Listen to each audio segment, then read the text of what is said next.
Mukhang napaya ng gusto ang aswang na yon, Eman. Ano sa tingin mo, Dawis? Ikaw ba naman ang ibalibag ng hindi nakikitang nilalang? Hindi ka ba mapapaya?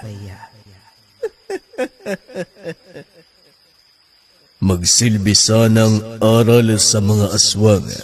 Hindi biro kalabanin ang lakan ng kagubatang ito. Kayong dalawa, hindi ko naman magagawa ang mga bagay na to kung hindi dahil sa tulong nyo. Bilang prinsipe ng kabundukan, may obligasyon na dapat gampanan. Dahil sa iyo natutupad ko ang tungkulin, kaya patas lang tayo lakan. Dahil sa matatag na pamumuno ni Eman, nanatiling tahimik at ligtas ang kagubatan mula sa banta ng mga nilalang. Kasama niya si Dawis at Brago, dalawa sa tatlong pinakamalakas na nilalang sa kagubatan. Ang ikatlong nilalang